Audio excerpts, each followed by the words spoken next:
This doesn't feel like film, it doesn't feel like cinema, it feels like content.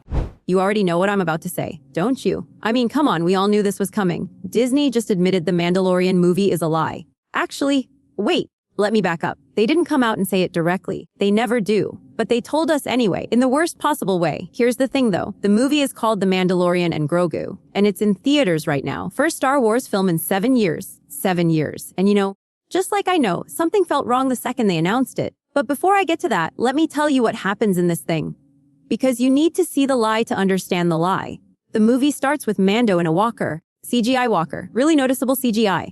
And there's thermal detonators ticking. Grogu's tapping on his helmet like, dude, we're about to blow up. And Mando's just sitting there like, hold on, I need this shot. The clock's beeping. It's tense. Except, wait, Grogu has the Force. He can just throw the detonators out the side, which he does. Problem solved. End of scene. That's not the lie, though. That's just lazy writing. The lie comes later. Much later. And this part actually made me angry. So Mando's tracking this Imperial guy, he's talking to Hutts. There's twin Hutts, actually. And they want him to find this other Hutt named Rod. Son of Jabba, you remember Jabba, right? Big slug.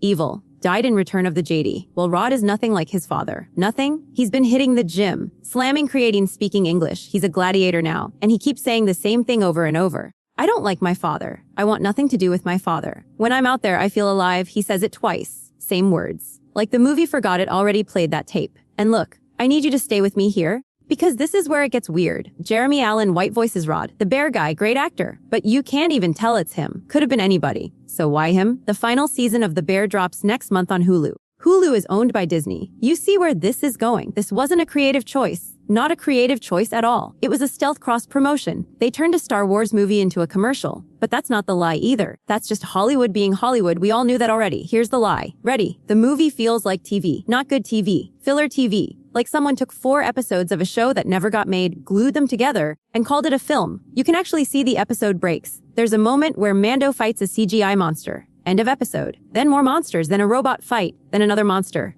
Then a Hutt falls down a pit. Then Baby Yoda remembers he has the Force at the very last second. Every single time you're like, oh, he could have done that 15 minutes ago. And that's the thing that bothers me. That's the thing that actually hurts. Remember when Star Wars was an event? Remember when you sat in that theater and your heart was pounding? I saw Star Wars as a kid. It locked me in. That was it. That was my career goal, honestly, and I know I'm not alone. Millions of us feel that way. Star Wars used to inspire people. It was part of the cultural zeitgeist. Now it's content. Let me say that again, content. This movie doesn't feel like film. Doesn't feel like cinema. Feels like something an algorithm wrote to keep the IP rights from expiring. And I'm not being dramatic. They literally said Moana 2 broke records and Disney learned they can just repurpose TV episodes into movies. That's not a conspiracy. That's their strategy. They admitted it. So here's the question nobody's asking why. Why make a movie that feels like nothing? Why hire actors you can't even recognize? Why write dialogue that repeats itself? Why have Sigourney Weaver deliver the worst line in the entire film? We'll see, Mando. We'll see. Like she's reading a grocery list. And this is the part I need you to really hear me. Slow down for a second. Speaking quietly now, I love Star Wars, I do. The real Star Wars. The one that made me feel something. That Star Wars isn't gone, it's in me. It's in you.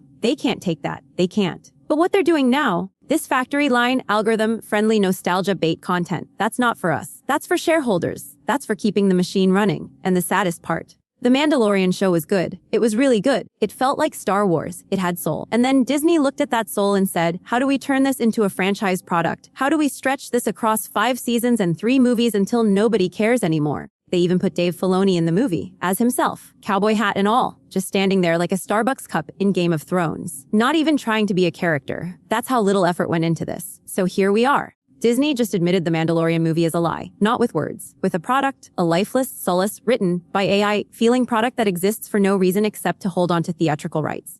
And you know what the worst part is? The movie never tells you what the Empire was planning. Mando catches the Imperial guy alive specifically so he can tell the Republic what's coming. And then the movie just doesn't show it. Sets up a sequel, or a spin-off, or whatever, because the story doesn't matter. Only the franchise matters. You already know what I'm about to ask, but I'm going to ask it anyway. How much longer are we going to let them do this? How many more of our childhoods are they going to turn into content? And at what point do we finally say enough? I'll tell you one thing. This movie is better than Rise of Skywalker. That's not a compliment. That's a funeral.